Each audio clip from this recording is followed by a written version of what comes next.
తెలుగు శ్రోతలకు నమస్కారం. Arogyavani health channel అందిస్తున్న ఈ కార్యక్రమంలో ప్రముఖ ఆయుర్వేద వైద్యులు డాక్టర్ చిరుమామిళ్ల మురళీ మనోహర్ చెప్పే విలువైన విషయాలని విందాం. మలబద్ధకం, ఇంకా స్పష్టంగా చెప్పాలంటే మలబద్ధత, కాన్స్టిపేషన్ ఎంతో మందిని ఇబ్బంది పెట్టే సమస్య ఇది. దీని గురించి చాలా మంది హైరాణ పడుతూ ఉంటారు. అయితే కంగారు పడాల్సిన పని లేదు, కానీ దీనికి దారితీసే కారణాలని కనుక్కోవాలి. దీనికి ఒక 13 రకాల పాయింట్లు మీకు సహాయపడతాయి. వీటిని విశ్లేషించుకుంటే మీ మలబద్ధకం సమస్యకు కారణం ఏమిటి అన్నది మీకు తెలిసిపోతుంది. ఆ తర్వాత దానికి అనుగుణంగా జాగ్రత్తలు తీసుకోవచ్చు. ఈ పాయింట్లని వరుసగా తెలుసుకుందాం. మొదటి పాయింట్, మలబద్ధకం తర్వాత విరేచనాలు అనుసరిస్తూ ఉంటాయా? అప్పుడు ఈ కాన్స్టిపేషన్ కి కారణం పేగుల కదలికల్లో అపక్రమం అని. రెండో పాయింట్, చాలా కాలంగా కొన్ని సంవత్సరాల నుంచి మీకు మలబద్ధకం సమస్య ఉందా? అప్పుడు దానికి కారణం అలవాటుగా మారిన మలబద్ధకం, హ్యాబిచువల్ కాన్స్టిపేషన్. మూడో పాయింట్, ఏదన్నా అలోపతిక్ డ్రగ్స్ వాడుతున్నారా? అప్పుడు దానికి కారణం ఆ మందుల తాలూకు దుష్ఫలితం వల్ల మీకు కాన్స్టిపేషన్ వచ్చిందని. నాలుగో పాయింట్, మలం ఆకారంలో అలాగే చుట్టుకొలతలో మార్పు కనిపిస్తుందా? అప్పుడు ఈ కాన్స్టిపేషన్ కి కారణం పెద్ద పేగులో ట్యూమర్లు తయారయ్యాయని. ఐదో పాయింట్, మలం రంగులో తేడా ఉందా? అప్పుడు దానికి కారణం మలాశయంలో అల్సర్స్ గాని లేదా పుండ్లు గాని తయారై ఉండొచ్చు. ఆరో పాయింట్, మలం నలుపు రంగు రక్తంతో కలిసిపోయి కనిపిస్తుందా? అప్పుడు దానికి కారణం పేగుల్లో రక్తస్రావం ఏదన్నా జరుగుతూ ఉండొచ్చు. ఏడో పాయింట్, మల విసర్జన సమయంలో బాగా నొప్పిగా అనిపిస్తూ ఉంటుందా? అప్పుడు దానికి కారణం అరిసెమొలలు గాని లేదా ఫిషర్లు గాని తయారై ఉండొచ్చు. ఎనిమిదో పాయింట్, ఏదన్నా ఒక కొత్త ప్రదేశానికి వెళ్ళినప్పుడు మాత్రమే మీకు మలబద్ధకం అనేది వస్తూ ఉంటుందా? అప్పుడు దానికి కారణం ఆ స్థలం తాలూకు మార్పు వల్ల వచ్చే చిక్కులని. తొమ్మిదో పాయింట్, మలబద్ధకంతో ఇబ్బంది పడటంతో పాటుగా బరువు పెరుగుతున్నారా? అప్పుడు దానికి కారణం థైరాయిడ్ గ్రంథి చురుకుదనం తగ్గటం అని, అంటే హైపోథైరాయిడిజం అని. 10వ పాయింట్, బరువు తగ్గుతున్నారా? దానికి కారణం క్యాన్సర్ అయ్యే అవకాశం ఉంది. 11వ పాయింట్, వ్యాయామం ఆపిన తర్వాత మలబద్ధకం అనేది మొదలైందా? అప్పుడు దానికి కారణం వ్యాయామరహితమైన జీవితం అని. 12వ పాయింట్, మలబద్ధకంతో పాటు ఎక్కువసార్లు మూత్రానికి వెళ్లవలసి వస్తుందా? అప్పుడు దానికి కారణం ఆ పెద్ద పేగులో కంతులు, పెరుగుదలలు ఇలాంటివి తయారై ఉండొచ్చు. ఇక 13వ పాయింట్, మలబద్ధకంతో పాటు మీకు తెలియకుండానే మూత్రం పడిపోతూ ఉంటుందా? అప్పుడు దానికి కారణం నరాల దౌర్బల్యం, అంటే నర్వ్ వీక్నెస్ అని. ఇలాగా ఈ 13 పాయింట్లు మిమ్మల్ని ఇబ్బంది పెట్టే ఆ మలబద్ధకానికి దారితీసే కారణాన్ని కనుక్కోవటానికి సహాయపడతాయి. ఈ పాయింట్లని మరింత వివరంగా విశ్లేషించుకుందాం. ఆయుర్వేదం సహజమైన కాలకృత్యాలుగా 13 వేగాల్ని చెప్పింది. వీటిలలో మల విసర్జన అనేది ఒకటి. దీనిని ఎప్పుడు కూడా ఆపుకోకూడదు. అలా ఆపుకుంటే మలబద్ధకంతో పాటు అనేక రకాలైన ఇతర వ్యాధులు కూడా వస్తాయి. డాక్టర్లు పేషెంట్స్ నుంచి ఎదుర్కొనే అతి సాధారణమైన ఫిర్యాదు ఈ కాన్స్టిపేషన్, అంటే మలబద్ధకం. కొంతమంది పేషెంట్లకి మలబద్ధకం అనేది ప్రధాన సమస్య అయినప్పటికీ దాన్ని చెప్పడానికి సిగ్గుపడి మిగతా వాటి గురించి చెప్తూ ఉంటారు. ఇక మరి కొంతమంది ఉంటారు, అసలు ముఖ్యమైనటువంటి ఆ సమస్యను పక్కన పెట్టి మలబద్ధకం గురించే మాట్లాడుతూ ఉంటారు. బాధితుల వైపు నుంచి చూసినప్పుడు మలబద్ధకం గురించి అందరి అభిప్రాయాలు ఒకే రకంగా ఉండవు. దీనిని ఒక్కొక్కళ్ళు ఒక్కొక్క రకంగా అన్వయించుకుంటూ ఉంటారు. చాలా మందికి ప్రతిరోజు మల విసర్జన చేయటం అలవాటు. ఈ దైనందిన కార్యక్రమంలో మార్పు వచ్చిందంటే వాళ్ళ దృష్టి ప్రకారం మలబద్ధకం ఉన్నట్లు లెక్క. మరి కొంతమందికి రోజుకి 2 నుంచి 3 సార్లు మల విసర్జన చేస్తే తప్ప తృప్తి అనేది ఉండదు. కొద్దిమంది వారానికి ఒకసారి మాత్రమే మల విసర్జన చేస్తూ ఉంటారు. ఇతరత్రా ఆరోగ్యంగా ఉండటం, రొటీన్ గా అలాగే జరుగుతూ ఉండటం అనేవి వీళ్ళకి ఉంటే వీళ్ళకి మలబద్ధకం లేనట్టే అర్థం. ఇంతకీ చెప్పొచ్చేది ఏమిటంటే, మలబద్ధకం గురించి మాట్లాడేటప్పుడు వ్యక్తిగత కోణాల నుంచి చూడాల్సి ఉంటుంది అని. మీకు ఒకవేళ ఈ మలబద్ధకం అనేది ఇబ్బంది పెడుతూ ఉంటే దాన్ని అన్ని కోణాల నుంచి విశ్లేషించాలి. మలబద్ధకం వచ్చినప్పుడు సాధారణంగా కడుపు ఉబ్బరింపుగా ఉంటుంది, పొట్ట లోపల అసౌకర్యంగా నులి నొప్పిగా ఉంటుంది. అన్నింటికీ మించి ముక్కితే తప్ప మల విసర్జన జరగని పరిస్థితి అనేది ఉంటుంది. ఇలాంటి లక్షణాలు ఉన్నప్పుడు ట్రీట్మెంట్ అనేది అవసరం అవుతుంది. 3 రోజులకి మించి మలబద్ధకం ఉంటూ దానికి కారణం ఆహారంలో మార్పులు, ఎండ లేదా వేడి వాతావరణంలో గడపటం, అదే పనిగా కూర్చోవటం, ఎక్కువసేపు పడుకోవటం ఇలాంటివి కాకుండా ఉంటే సరైన వ్యాధి నిర్ణయం కోసం వైద్య సలహా అనేది అవసరం అవుతుంది. ముఖ్యంగా ఈ సూచన 40 సంవత్సరాలు దాటిన వాళ్ళకి ఎక్కువగా వర్తిస్తుంది. మనం ఆహార పదార్థాలని తిన్నప్పుడు లేదా తాగినప్పుడు అవి వాటి ప్రాథమిక అంశాలుగా, అంటే ప్రోటీన్స్, పిండి పదార్థాలు లేదా కార్బోహైడ్రేట్స్, కొవ్వు పదార్థాలుగా ఇలాగ తయారవుతూ ఉంటాయి. ఇదందరికీ తెలిసిందే. మన నోటి లోపల ఉండేటటువంటి లాలాజలం, అంటే సలైవా, అంటే ఉమ్మి అనేది ఆహార పచనాన్ని మొదలు పెడుతుంది. అయితే పచన క్రియ వేగవంతం అయ్యేది మాత్రం స్టమక్ లోపల ఉండేటటువంటి గాఢమైన అమ్లం ద్వారానే. ఆహార పచనం తర్వాత శరీరం జీర్ణరసాల్ని చిన్న పేగు నుంచి తన లోనికి విలీనం చేసుకుంటూ ఉంటుంది. మిగిలిపోయిన వ్యర్థాలు, జీర్ణం కాని పీచు పదార్థాలు, కాలేయం నుంచి విడుదలయ్యే బై ప్రోడక్ట్స్, ఇతర ద్రవ పదార్థాలు ఇవన్నీ కూడా పేగుల కండరాల కదలికల సహాయంతో చిన్న పేగు నుంచి పెద్ద పేగుకి, అక్కడి నుంచి మలద్వారం ద్వారా బయటికి విసర్జితం అవుతాయి. ఇదే సమయంలో పెద్ద పేగు చివరి భాగం శరీరానికి అవసరమైనటువంటి ద్రవాంశాలని తిరిగి పీల్చేసుకుంటుంది. ఎక్కువగా చెమట పోయటం, వేడి వాతావరణంలో గడపటం, నీళ్ళని తక్కువగా తాగటం ఇలాంటి వాటి వల్ల శరీరంలో ద్రవాంశం ఉండాల్సినటువంటి ఆ ప్రమాణం కంటే తగ్గుతుంది. అంటే డీహైడ్రేషన్ లేదా ఆ నిర్జలీయత అనేది వస్తుంది. అయినప్పటికీ కూడా పెద్ద పేగు ఆ ద్రవరూప మలం నుంచి గ్రహించాల్సినంత ద్రవాంశాన్ని గ్రహిస్తూనే ఉంటుంది. దీంతో మలం గట్టిపడుతుంది, ఉండలుగా తయారవుతుంది. ముక్కితే తప్ప బయటకు రాని స్థితి అనేది నెలకొంటుంది. దీన్నే మనం మలబద్ధకం అంటాం. ఆహారం తీసుకోవటం ఎంత రోజువారీ కార్యక్రమమో మల విసర్జన కూడా అంతే రోజువారీ కార్యక్రమం. మీ సమస్యకు కారణం ఒకవేళ మీ రొటీన్లో మార్పు చోటు చేసుకోవటమే అయితే ఆ విషయం డాక్టర్ కంటే మీకే ఎక్కువగా స్పష్టంగా తెలుస్తుంది. కాబట్టి మీ సమస్యకు కారణం మీ డైలీ లైఫ్లో ఆ డే టు డే రొటీన్లో ఆ కార్యక్రమంలో మార్పా, లేకపోతే మరేదైనా శారీరక రుగ్మత అనేది తెలుసుకోవాలంటే కొంత విశ్లేషణ అనేది అవసరం. కాబట్టి ఈ 13 పాయింట్లని మీరు విశ్లేషించుకుంటే మీ సమస్యకు క్లూ అనేది దొరుకుతుంది. మొదటి పాయింట్, పేగుల కదలికల్లో అపక్రమం. మలబద్ధకాన్ని అనుసరించి విరేచనాలు అవుతూ ఉంటే అది గ్రహణి అనే వ్యాధి లక్షణం. ఈ వ్యాధిని IBS అంటే ఇరిటబుల్ బౌల్ సిండ్రోమ్తో పోల్చొచ్చు. దీంట్లో సాధారణంగా పొట్ట ఎడం భాగంలో నులి నొప్పిగా అనిపిస్తూ ఉంటుంది. మలం అపానవాయువుల్ని విసర్జించిన తర్వాత కూడా ఈ నొప్పి తగ్గకుండా అలాగే ఉంటుంది. ఒక్కొక్కసారి కడుపు ఉబ్బరించినట్లుగా, పేగుల్ని మెలిపెడుతున్నట్లుగా, కడుపులో వికారంగా అనిపించవచ్చు. మల విసర్జన 5-6 సార్లు చేయాల్సి వస్తుంది. ఎన్నిసార్లు వెళ్ళినా పూర్తిగా కానట్లు ఉండటం, ఇంకా వెళ్లాలని అనిపించటం దీంట్లో ప్రధాన లక్షణం. మలం ద్రవయుక్తంగా కాకుండా మామూలు స్థితిలోనే పల్చగా స్వల్పంగా వస్తూ ఉంటుంది. ఈ వ్యాధికి ప్రధాన కారణం అర్థం లేని ఆందోళన, మానసిక అస్థిరతలు. ఇవే అల్సర్సు, పాలిపులు, ఎపెండిసైటిస్, అమీబియాసిస్లు లేవని తేలిన తర్వాత మాత్రమే ఈ వ్యాధిని నిర్ధారణ చేయాల్సి ఉంటుంది. ఈ వ్యాధితో బాధపడే వాళ్ళకి రక్త పరీక్ష, మల పరీక్ష, బేరియం ఎక్స్రే, సిగ్మాయిడోస్కోపీ ఇలాంటివన్నీ నార్మల్ గానే ఉంటాయి. ఈ IBS లేదా గ్రహణి వ్యాధిలో కనిపించే మలబద్ధకం సమస్యని అన్ని కోణాల నుంచి శారీరకమా లేదా మానసికమా అనేది విశ్లేషించాల్సి ఉంటుంది. అవసరమైతే పర్పటీ కలపాలని వాడాల్సి ఉంటుంది. కొన్ని సందర్భాల్లో స్నేహకర్మ, స్వేదకర్మ, శోధన చికిత్సలు కూడా అవసరమవుతాయి. కొన్నిసార్లు షుగర్ వ్యాధిలో కూడా ఇవే లక్షణాలు, అంటే మలబద్ధకాన్ని అనుసరించి విరేచనాలు అవటం అనేది కనిపించవచ్చు. అయితే 50 సంవత్సరాల వయసు తర్వాత ఈ లక్షణాలు ప్రస్ఫుటమైతే లోపల పాలిప్లు, ట్యూమర్లు ఇలాంటివి పెరుగుతున్నాయా అనేది చూడాలి. సమస్య ఏమిటి అనేది జాగ్రత్తగా పరీక్ష చేసి దానికి తగిన ట్రీట్మెంట్ ఇస్తే మలబద్ధకం అనేది తగ్గిపోతుంది.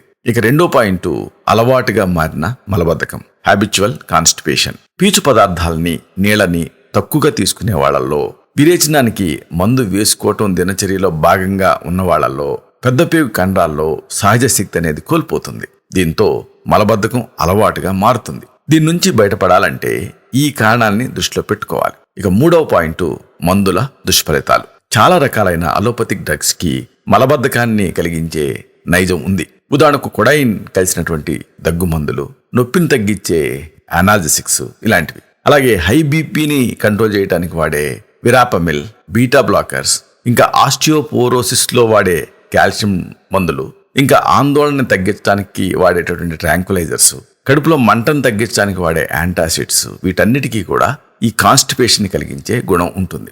ఈ అలోపతిక్ డ్రగ్స్ వల్ల మలబద్ధకం వస్తుంది అని మీకు అనిపిస్తే ఆ విషయాన్ని మీకు ట్రీట్మెంట్ ఇస్తున్న డాక్టర్ దృష్టికి తీసుకువెళ్ళండి. ఇక నాలుగో పాయింట్, పెద్ద పేగులో ట్యూమర్లు తయారవటం. పెద్ద పేగులో ట్యూమర్లు ఇలాంటివి తయారైనప్పుడు మల విసర్జనకి అడ్డుపడి మలబద్ధకాన్ని కలిగిస్తాయి. పెరుగుదల వల్ల మలం రిబ్బన్లాగా బయటకు వస్తూ ఉంటుంది. పేగులు ఇన్ఫ్లేమ్ అయినప్పుడు కూడా ఇలాగే జరగవచ్చు.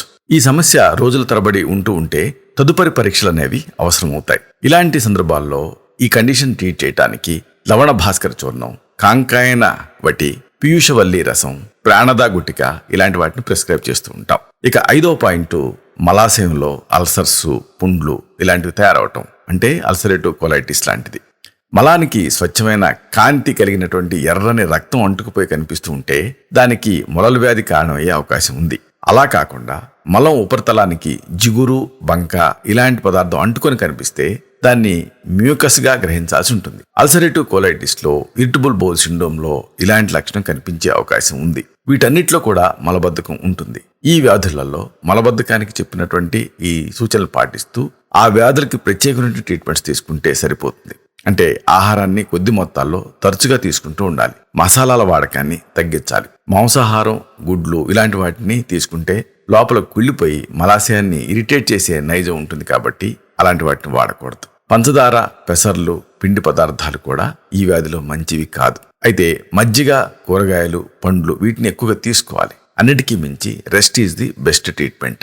తగినంతగా విశ్రాంతి తీసుకోవాలి. ఇలాంటి కండిషన్స్ని ట్రీట్ చేయడానికి అల్సరేటివ్ కోలైటిస్ లాంటి వాటిని చల్లకి అంటే అందుగ నిర్యాసం బాగా పనిచేస్తుంది. లేదా అతి మధురం అంటే ఇష్టి మధుకాన్ని కానీ లేదా కలబంద గుజ్జును కానీ పావుచించాడు మోతాదుగా తేనె చేర్చి తీసుకోవాల్సి ఉంటుంది. ఇలాంటి కండిషన్స్ని ట్రీట్ చేయడానికి యశద భస్మం, లోహ భస్మం, ఈసఫ్గోల్ చూర్ణం, స్వర్ణ పర్పటి ఇలాంటి మందుల్ని ప్రిస్క్రైబ్ చేస్తూ ఉంటాం. ఇక 6వ పాయింట్, ఈ మలబద్ధకానికి ముఖ్యమైన కారణం పేగుల్లో రక్తస్రావం అవ్వటం. మలబద్ధకంతో పాటు మలం నల్లగా వస్తూ ఉంటే పేగుల లోపల ఎక్కడో బ్లీడింగ్ అవుతున్నట్టుగా అనుమానించాలి. అల్సర్స్, ట్యూమర్స్ వంటివి దీనికి కారణాల కింద ఉంటూ ఉంటాయి. ఇలాంటప్పుడు దీన్ని ట్రీట్ చేయడం కోసం బోలబద్దరస్, చంద్రకళారసం, బోలపర్పటి, లాక్షాది చూర్ణం, వాసారిష్టం ఇలాంటి వాటిని ప్రిస్క్రైబ్ చేయాల్సి ఉంటుంది. ఇక 7వ పాయింట్, ఈ మలబద్ధకానికి ముఖ్యమైన కారణం అరిసెములలు లేదా ఫిషర్స్. మలబద్ధకంతో పాటుగా సాధారణంగా అరిసెములలు గాని ఫిషర్స్ గాని అనుబంధించి ఉంటూ ఉంటాయి. ఫిషర్ల వల్ల గాని మొలలు చిట్టడం వల్ల గాని మలద్వారం వద్ద నొప్పిగా అనిపిస్తూ ఉంటుంది. నొప్పి మల విసర్జన సమయంలో మరీ ఎక్కువగా ఉంటూ ఉంటుంది. మలబద్ధకం వలన వీటి వలన మలబద్ధకం ఇలా ఒకదాని వలన మరొకటి ఎక్కువ అవుతూ ఉంటాయి. ఇలాంటప్పుడు ఈ కండిషన్ ట్రీట్ చేయడానికి అరిసెకుఠారస్, అర్షోగ్నివటి, అభయారిష్టం ఇలాంటివి ఇంటర్నల్ గా, అలాగే జాత్యాది ఘృతం ఇలాంటి వాటిని ఎక్స్టర్నల్ గా ప్రిస్క్రైబ్ చేస్తూ ఉంటాం. ఇక 8వ పాయింట్, ఈ మలబద్ధకానికి ముఖ్యమైన కారణం స్థల మార్పుల వల్ల వచ్చే చిక్కులు. వృత్తిరీత్యా విభిన్న ప్రదేశాలకు తిరగాల్సి రావటం, లేదా కొత్త ప్రదేశాలకి వెళ్ళినప్పుడు అక్కడ నీళ్లు తాగాల్సి రావటం, లేదా కొత్త రకమైనటువంటి ఆహారం తినాల్సి రావటం ఇలాంటి వాటి వల్ల మలబద్ధకం రావచ్చు. ఇలా జరుగుతూ ఉంటే తగిన విధంగా ఆహారంలో మార్పులు చేర్పులు తీసుకోవాలి. ఇక 9వ పాయింట్, ముఖ్యమైన పాయింట్, మలబద్ధకానికి కారణం థైరాయిడ్ గ్రంథి చురుకుదనం తగ్గటం, అంటే హైపోథైరాయిడిజం. మలబద్ధకంతో పాటు అధిక బరువు కూడా ఉంటే అది థైరాయిడ్ గ్రంథి పనితీరు మందగించడాన్ని సూచిస్తుంది. ఈ గ్రంథి మందకోడిగా తయారైనప్పుడు శరీరపు క్రియలన్నీ కూడా నెమ్మదిస్తాయి. ఇది అందరికీ తెలిసిందే. ఈ లక్షణంతో పాటుగా చలి వాతావరణాన్ని తట్టుకోలేకపోవటం, నాడి వేగం తగ్గటం, చర్మం దళసరిగా మారటం, జుట్టు పలచన కావటం, చెమట పట్టకపోవటం, డిప్రెషన్ ఇలాంటి అనుబంధ లక్షణాలు కనిపిస్తాయి. థైరాయిడ్ గ్రంథి మందకోడిగా తయారైనప్పుడు కారణానికి ఉన్నటువంటి ఆ ట్రీట్మెంట్స్ ని ఇవ్వాల్సి ఉంటుంది.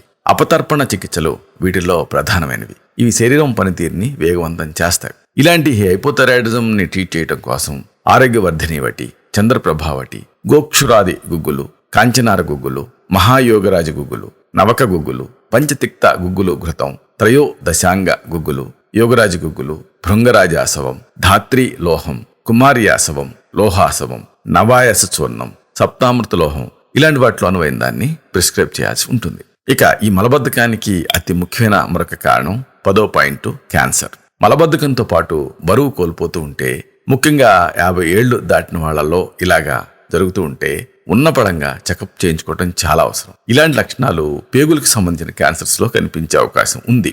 ఇక 11వ పాయింట్, మలబద్ధకానికి ముఖ్యమైన కారణం ఇన్యాక్టివ్ లైఫ్ స్టైల్, వ్యాయామరహితమైన జీవితం. వ్యాయామం అనినిత్యం చేసేవాళ్లలో మలబద్ధకం అనేది అంతగా కనిపించదు. అయితే వ్యాయామం చేస్తున్న సమయంలో తగినన్ని నీళ్లు తాగకపోతే అప్పుడు శరీరంలో ఉండేటువంటి ద్రవాంశం చెమట రూపంలో ఆవిరైపోయి మలబద్ధకం వచ్చే అవకాశం ఉంటుంది. ఇక 12వ పాయింట్, మలబద్ధకానికి ముఖ్యమైన కారణం పెద్ద పేగులో కంతులు, పెరుగుదలలు తయారవటం. పెద్ద పేగు చివరి భాగంలో ఏదైనా కంతి పెరిగితే అది మూత్రకోశం మీద ఒత్తిడిని కలగజేస్తుంది. దీనివల్ల మలబద్ధకంతో పాటు అనేకసార్లు మూత్రానికి వెళ్లాల్సి వస్తుంది. దీనికి ఫర్దర్ ఇన్వెస్టిగేషన్స్ అనేవి అవసరం అవుతాయి. ఇక 13వ పాయింట్, మలబద్ధకానికి ముఖ్యమైన కారణం నరాల దౌర్బల్యం, నర్వస్ డెబిలిటీ, నర్వ్ వీక్నెస్. మలబద్ధకంతో పాటు మూత్రం బట్టల్లో పడిపోవటం అనే లక్షణం నరాలు వ్యాధిగ్రస్తం అవటాన్ని సూచిస్తుంది. వెన్నుపూసలో ట్యూమర్స్ పెరగటం, డిస్క్ స్లిప్ కావటం ఇలాంటి సందర్భాల్లో కూడా ఇలా జరగవచ్చు. దీనికి శమన ఔషధాలతో పాటుగా ఆయుర్వేద పంచకర్మ ట్రీట్మెంట్స్ ఉపయోగపడతాయి. ప్రధానంగా వస్తికర్మ, ఇది చేస్తే మంచి ఫలితం కనిపిస్తుంది. ఇది ఒక ఎనిమా లాంటి పద్ధతి. దీంతో నరాలు శక్తివంతం అవుతాయి. ఇలాంటి సందర్భాల్లో ఇలాంటి వాటిని ట్రీట్ చేయడం కోసం మాణిక్య భస్మం, వాతకులాంతక రస్, సిద్ధమకరధ్వజ్, అలాగే రజత సింధూరం, విషతెందుకు వటి ఇలాంటి వాటిని ప్రిస్క్రైబ్ చేస్తూ ఉంటాం ఈ నర్వస్ డెబిలిటీస్లో. ఏదేమైనా ఈ మలబద్ధకం ఉన్నప్పుడు జనరల్గా కొన్ని సలహాలు, కొన్ని సూచనలు ఉన్నాయి. వీటిని మీరు పాటించాల్సి ఉంటుంది. ఇతర అలవాట్లాగా మలబద్ధకం కూడా ఒక అలవాటు. దీనిని క్రమంగా వదిలించుకోవాలి తప్పితే హైరాణ పడకూడదు. పీచు పదార్థాలని ఎక్కువగా తీసుకుంటూ ఉండాలి. గోధుమలు, మొక్కజొన్నలు, రాగులు, ఓట్స్, బార్లీ, ఇతర గింజ ధాన్యాలు, ప్రధానంగా పొట్టుతో కూడినటువంటి పెసర్లు, కందులు, బఠానీలు, ఇంకా పండ్లు, అలాగే తోలుతో సహా ఉండేటటువంటి కూరగాయలు, అలాగే తౌడుతో సహా ఉండేటువంటి బియ్యం, వీటన్నిటిలో ఫైబర్ అనేది ఉంటుంది. వీటిని ఉన్నటువంటి మొదలు పెట్టకూడదు, ఆహారంలో క్రమంగా చేర్చుకుంటూ వెళ్ళాలి. ఇలా కాకుండా ఒకేసారి మొదలు పెడితే అజీర్ణం వస్తుంది. దీనివల్ల కడుపుబ్బరింపు, విరేచనాలు, గ్యాస్ తయారవటం ఇలాంటి అనేక సమస్యలు రావచ్చు. ఇక పండ్లలో అరటిపండు అనేది చాలా మంచిది మలబద్ధకంలో. అలాగే గింజలు తీసేసిన జామకాయ ఇలాంటివి కూడా మీరు తీసుకోవచ్చు. ఇక ద్రవ పదార్థాలని ఎక్కువగా తీసుకుంటూ ఉండాలి.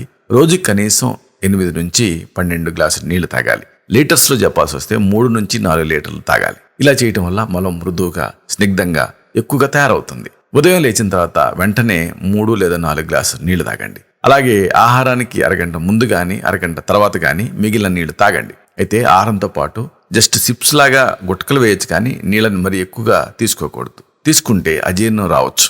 ఇక రోజు మొత్తంలో మీకు ఏ టైంలో అనువుగా ఉంటుందో ఆ టైంలోనే మల విసర్జన చేయండి. చాలా మందికి ఉదయం లేచిన తర్వాత మల విసర్జనకి అనువుగా ఉంటుంది. ఇంకా కొంతమందికి ఆహారం తిన్న తర్వాత పేగుల కదలిక మొదలై మల విసర్జన అనేది జరుగుతుంది. గ్యాస్ట్రోకాలిక్ రిఫ్లెక్స్ వల్ల ఇలా జరుగుతుంది తప్పితే ఇది వ్యాధి కాదు. ఇక మల విసర్జనకి వెస్టర్న్ కమోడ్కి బదులుగా ఇండియన్ కమోడ్లు ఉపయోగించడం వల్ల అసౌకర్యం పోయి ఈజీగా మల విసర్జన జరుగుతుంది. దీనివల్ల ఏం జరుగుతుందంటే తొడల తాలూకు ఒత్తిడి ఉదరం మీద పడి అది ఒక సపోర్టింగ్గా ఉంటుంది. దీంతో మల నిర్వహణ జరుగుతుంది. కాబట్టి మీరు ఒకవేళ వెస్టర్న్ కమోడ్ కనుక వాడుతూ ఉంటే ఆ పాదాల కింద ఒక చిన్న స్టూల్ని అమర్చుకుంటే మీ తొడల ఒత్తిడి మీ ఉదరం మీద పడుతుంది, మల విసర్జన జరుగుతుంది.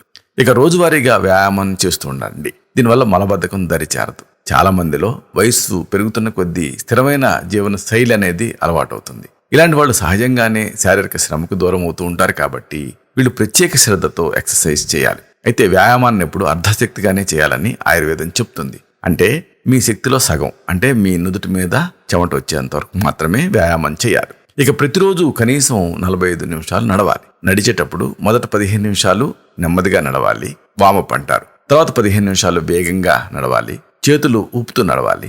ఇక చివరి 15 నిమిషాలు మళ్ళీ నెమ్మదిగా నడవాలి, కూల్ డౌన్. ఇలా నడవటం కుదరలేదనుకోండి, ఇంట్లోనే ఏదన్నా ఎక్సర్సైజ్ చేయొచ్చు. యోగాసనాలు ఒకవేళ చేయాలనుకుంటే ముందుకు వెనక్కు వంగుతూ చేసే ఏ భంగిమైనా మీకు ఉపయోగపడుతుంది. ఇక తర్వాత పాయింట్, ఉదయం లేచిన తర్వాత వెల్లికిలా పడుకొని పొట్ట ప్రాంతంలో మసాజ్ చేసుకోండి. కుడి చేయి పిడికిలి బిగించి పొత్తికడుపు ప్రదేశం నుంచి మొదలుపెట్టి ఒత్తిడి ప్రయోగిస్తూ కుడి పక్క నుంచి ఎడం పక్కకి నలుచదరంగా మసాజ్ చేసుకోవాలి. దీంతో పెద్ద పేగు, సంకోచ వ్యాకోచాలు ఉత్తేజితం అవుతాయి. చెయ్యి తేలిగ్గా కదలాలి కదా, దీనికోసం పొట్ట మీద ఏదైనా టాల్కమ్ పౌడర్ లాంటిది జల్లుకోవచ్చు. ఇలా ప్రతిరోజు కనీసం 20 నుంచి 30 రౌండ్లు మీరు చేయగలిగితే పేగుల కదలికకి ఇది సహాయపడుతుంది. పెరిస్టాల్టిక్ మూవ్మెంట్ ఇంప్రూవ్ అవుతుంది. ఇక తర్వాత పాయింట్, మానసిక ఒత్తిడిని తగ్గించుకొని ప్రశాంతంగా ఉండాలి. టెన్షన్స్ తగ్గించుకుంటే విరేచనం సాఫీగా అవుతుంది. తర్వాత ముఖ్యమైన మరొక విషయం, ఒత్తిడి వల్ల శరీరంలో ప్రతి క్రియ వేగవంతం అవుతాయి. దీంతో శరీరంలో నీరు శాతం అనేది తగ్గిపోతుంది. దీంతో మలం గట్టిపడిపోయి మలబద్ధకం అనేది వస్తుంది. యోగా, ధ్యానం, మెడిటేషన్ ఇలాంటివి మీకు ఏది కుదిరితే అది చేయండి. ఇవేవి కుదరకపోతే మనసారా నవ్వటం అనేది అలవాటు చేసుకోండి. దీంతో పొట్ట కండాలు మసాజ్కి గురవుతాయి. దీనివల్ల రిలాక్సేషన్ కూడా లభిస్తుంది. తర్వాత ఇంగ్లీష్ మందులు కొన్నిటికి చెప్పుకున్నట్టుగా మలబద్ధకాన్ని కలిగించే నైజం ఉంటుంది. ముఖ్యంగా కాల్షియం, అల్యూమినియం ఉండేటటువంటి యాంటాసిడ్స్ విషయంలో జాగ్రత్తగా ఉండండి. అలాగే మూత్రాన్ని జారీ చేసే మందులు, డిప్రెషన్ కోసం వాడే మందులు, ఎలర్జీ మందులు ఇలాంటి వాటికి కూడా మలబద్ధకాన్ని కలిగించే నైజం ఉంటుంది. కాబట్టి ఓవర్ ది కౌంటర్ డ్రగ్స్ లాగా ఏ మందుని వాడకండి. తర్వాత గ్యాస్ తయారయ్యే పదార్థాన్ని మానేయండి. చిక్కుడు, దోసకాయ, క్యాబేజీ, కాలీఫ్లవర్, ఉల్లిపాయ, శనగపిండి వంటకాలు, కోడిగుడ్లు, కోలా డ్రింక్స్, పులిసిన పదార్థాలు, వేపుడు పదార్థాలు, సరిగ్గా ఉడకించనటువంటి పదార్థాలు, వీటికి గ్యాస్ని తయారు చేసేటటువంటి నైజం ఉంటుంది. కాబట్టి వీటి విషయంలో జాగ్రత్తగా ఉండాలి మీరు. తర్వాత అతి ముఖ్యమైన మరొక పాయింట్, మల విసర్జన చేసేటప్పుడు బలవంతంగా ముక్కకండి. ఇలా చేస్తే అరిసెమల లాంటివి తయారై మలాన్ని అడ్డుకొని తిరిగి మలబద్ధకాన్ని కలిగిస్తాయి. ఇక పిల్లల్లో మలబద్ధకం ఉంటే కుప్పింట, దీన్నే హరిత మంజరి అంటారు. ఈ ఆకుల్ని సపోజిటరీ లాగా చేసి మలద్వారంలో చొప్పించాలి.